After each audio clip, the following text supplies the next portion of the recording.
Hi, this is the fifth video in the series I'm doing on borderline personality disorder. These now concern the diagnosis as found in the DSM-5. This is the second criteria, which states a pattern of unstable and intense interpersonal relationships alternating between extremes of idealization and devaluation. The borderline may idealize a boyfriend at one moment, and because the borderline feels a momentary pang of insecurity, he will almost immediately demonize his partner as not only inadequate, but the source of all his woes. So the borderline who dreads rejection may sabotage the relationship, and not just romantic relationships, and he may also harbor wild fantasies that cause the borderline to think and behave in a certain way that places the other person in an impossible position.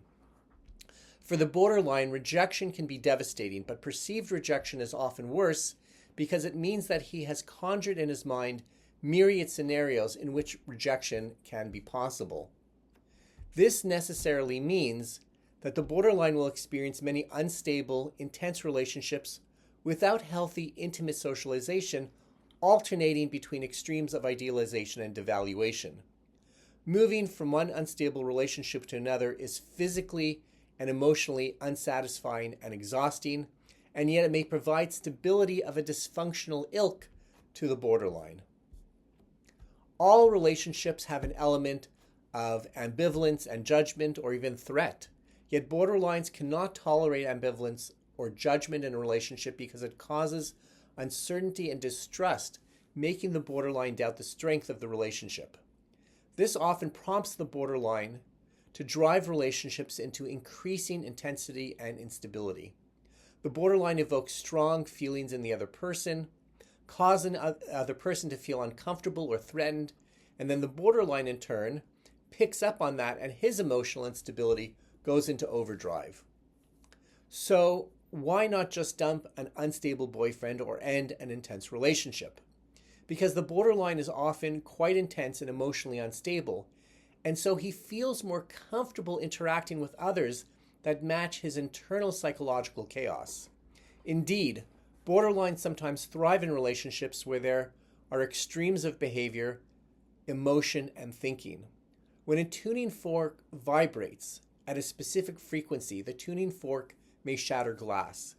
That isn't good for the glass, but the tuning fork cannot vibrate at any other frequency unless a physical change is made to the tuning fork or the glass is removed from the tuning fork's reach. Thus, the borderline's instability and intensity are made more tolerable by interacting with others who confirm the chaos or instability in the borderline's internal world. In the borderline's all good, all bad world, there has to be a villain, and if a bad guy isn't available for the part, then a good guy needs to be created. Then a bad guy needs to be created, I apologize. This serves a special psychological need, and sometimes the person who provides the most psychological support to the borderline is the safest scapegoat, particularly if the borderline has a small social circle. At some point, the borderline will get his wish and his partner will become the bad guy. This can take a heavy psychological toll on the partner, who is unable to tolerate the borderline's erratic behavior and unstable moods. The partner can be anyone, even a parent. Yet at some point, the partner will become emotionally and physically exhausted, and this tends to occur at the point when the partner feels that his personal dignity has been diminished, to the point that he is no longer a partner, but an unappreciated and undervalued caretaker. The partner may even pull away or even experience a stage of grief as he comes to terms with the reality that he can never be a valued member in the relationship.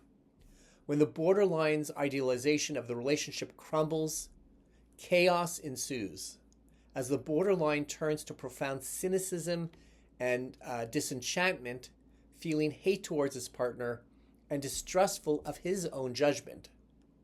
My favorite professor as an undergraduate taught American politics and provided amazing lectures on Tocqueville and the Federalist Papers. And many years later, I wanted to read his book so that I could still feel connected with him. I was saddened when I discovered that he had written very little. Just because he was a great lecturer didn't mean that he was necessarily a great writer. And although disappointed, it wasn't a big deal because I had warm memories of his lectures. But a borderline may become extremely distraught or even feel betrayed that the professor did not produce any lasting written works, and react by sending emails devaluing the professor, while also sadly devaluing his own positive memories of attending the lectures years before. The borderline does not seem to have the capacity to enjoy the very best part of a relationship and the very best memories retained from it. Rather, he idealizes or devalues the relationship to such an extent that even positive parts of the relationship are insufficient fulfillment for him. The need to idealize or devalue others in unstable relationships is substantially rooted in the fact that the borderline suffers from chronic identity disturbance. And that's going to be our next topic.